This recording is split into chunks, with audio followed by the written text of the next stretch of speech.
ईश्वरीय कृपाओं को और दैवीय संकेतों को प्राप्त करने के लिए नित्य क्या विशेष करना चाहिए? भगवान की कृपा को प्राप्त करने का जो सबसे सरलतम और सर्वश्रेष्ठ मार्ग है, वो आखिर कौन सा है? जिस व्यक्ति पर ईश्वरीय कृपाएं होती हैं, तो क्या विशेष लक्षण ऐसे व्यक्ति के जीवन में घटित होते हैं? आज इस वीडियो में हम इन सभी महत्वपूर्ण बातों के ऊपर चर्चा करेंगे। नमस्कार, हम सभी पर महाराज जी का आशीर्वाद और बजरंगबली जी की कृपा सदैव बनी रहे।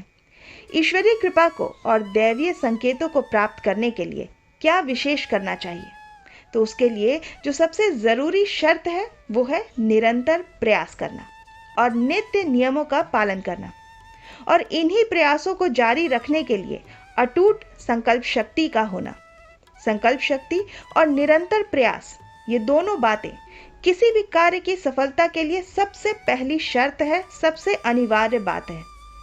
जब इसी संकल्प शक्ति के साथ, जब इसी निरंतरता के साथ हम भगवान की भक्ति करते हैं, नित्य कुछ समय उनका जप करने में लगाते हैं, उनका नाम ध्यान करने में लगाते हैं, तो जीवन में कई बार असंभव से लगने वाली चीज़ें भी संभव हो जाती हैं। और ऐसे व्यक्ति के जीवन में ऐसे ये 5 लक्षण अवश्य होते हैं। ये 5 घटनाएं ऐसे व्यक्ति के संग अवश्य घटित होती हैं। तो चलिए जानते हैं कौन सी 5 लक्षण है, कौन सी 5 घटनाएं हैं। सबसे पहला जो लक्षण है कि ऐसे व्यक्ति की कई परीक्षाओं से ऐसे व्यक्ति को गुजरना पड़ता है।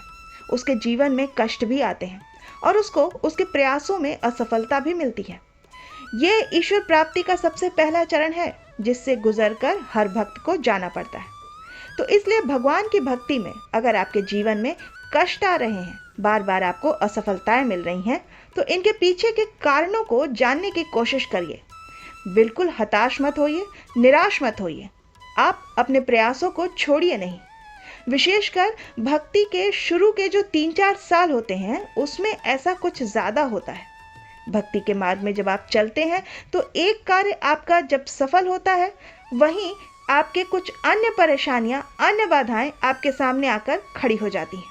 और ये जो स्थिति है, इसके पीछे 2 प्रमुख कारण होते हैं।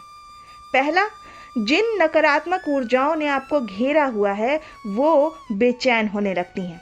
वो नहीं चाहती कि आप भक्ति के मार्ग पर चलिए, आप उस पर आगे बढ़िए या आपकी आध्यात्मिक उन्नति हो पाए, क्योंकि आपके अंदर की जो नकारात्मक सोच है, आपके अंदर की जो भी नकारात्मक विचार है, विकार है, जो भी नकारात्मकता है, वही तो इन शक्तियों का, नकारात्मक शक्तियों का भोजन है।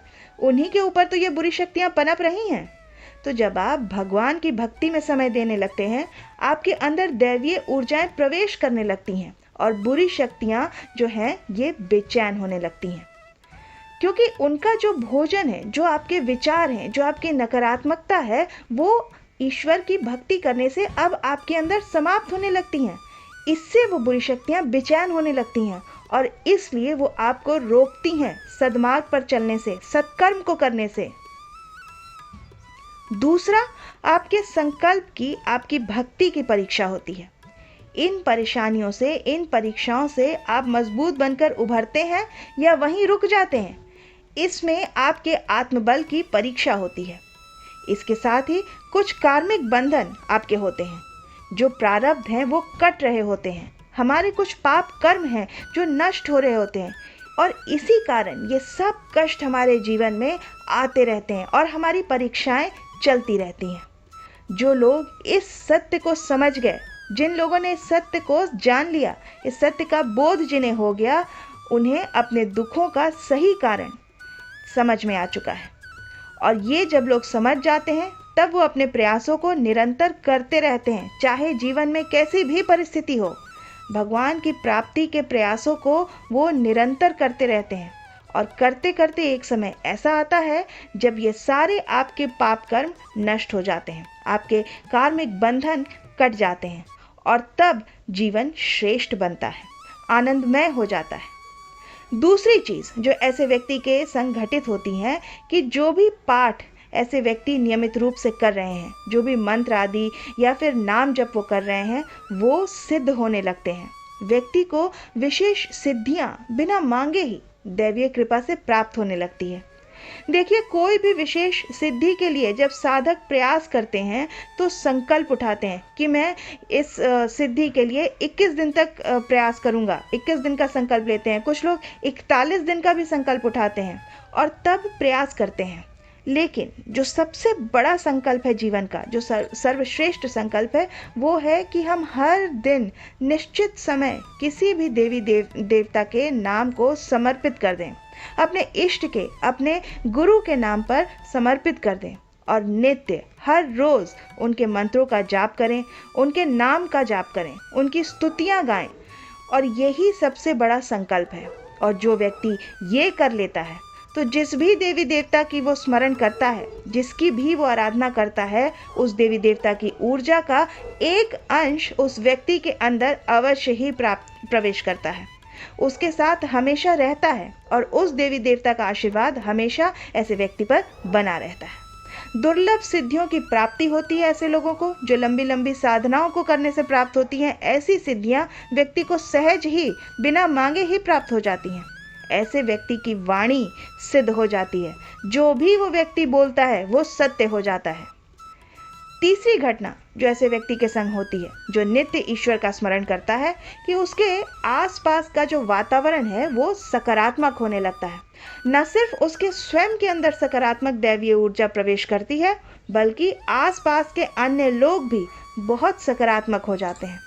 जिस घर में नित्य ईश्वर के नाम की ज्योत जलती है, ईश्वर के नाम का स्मरण होता है, वहां कोई भी नकारात्मक शक्ति नहीं टिकती, क्योंकि नित्य जाप से दैवीय ऊर्जाएं उस घर में इतनी प्रबल हो जाती हैं कि कितनी भी प्रचंड नकारात्मक ऊर्जा हो, कितनी भी प्रचंड बुरी शक्तियां हैं, उनका नाश होता है। और ऐसा जो व्यक्ति होता है, उसके पास उस देवी देवता की शक्ति सहज होती है, उसकी रक्षा करती है, उसके पूरे परिवार की रक्षा करती है। चौथी घटना जो ऐसे व्यक्ति के संग होती है, कि उसके जो कार्य हैं वो स्वयं ही बनने लगते हैं, उसका सोचा हुआ पूरा होने लगता है। क्योंकि जो भी व्यक्ति निरंतर भगवान के स्मरण में लगा हुआ है, निरंतर सत्कर्म कर रहा है, सदिच्छा रख रहा है, सद्भाव उसके अंदर है, सात्विक भाव जिसके अंदर है, वो किसी का कुछ बुरा नहीं कर रहा, तो इसलिए जो दैवीय शक्तियां हैं वो ऐसे व्यक्ति की मदद करती हैं। स्वयं के हित के साथ साथ ऐसे लोग दूसरों के हित के लिए भी इच्छा रखते हैं, तो व्यक्ति के ऐसे व्यक्तियों के कार्य स्वयं ही बनने लगते हैं और आने वाले जीवन में ऐसा व्यक्ति सफल होता है, उन्नति को प्राप्त करता है। जो पांचवा बड़ा लक्षण जो इन ऐसे व्यक्तियों के संग घटित होता है, कि दैवीय कृपा से उनको भविष्य की घटनाओं का ज्ञान होने लगता है। और किसी भी व्यक्ति को जब आप देखते हैं या किसी स्थान विशेष में आप जब जाते हैं कि तो वहाँ की जो ऊर्जा है उस व्यक्ति को समझ में आने लगती है, उस ऊर्जा का उसको आभास पहले से ही होने लगता है। कोई भी व्यक्ति जो उसके सामने आ जाता है, उस व्यक्ति को देख करके ही उस व्यक्ति को आभास हो जाता है कि सामने वाले व्यक्ति की सोच कैसी है, वो व्यक्ति जो उसके सामने खड़ा है वो सकारात्मक व्यक्ति है या नकारात्मक है।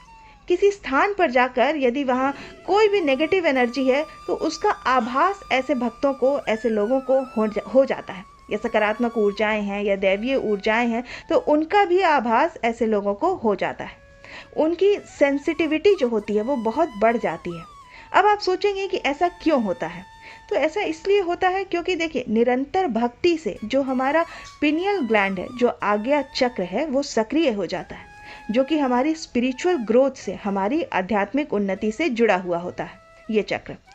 इसके अलावा हमारे जो भी और चक्र हैं वो भी बैलेंस होने लगते हैं, एक्टिवेटेड होने लगते हैं। उन चक्रों के जो भी ब्लॉकेजेस होते हैं वो दूर हो जाते हैं। और सबसे जो महत्वपूर्ण चक्र है, हमारा हृदय चक्र, हमारा हार्ट चक्र, वो निर्मल हो जाता है, क्योंकि वहाँ पे दैवीय ऊर्जाओं का वास हो जाता है।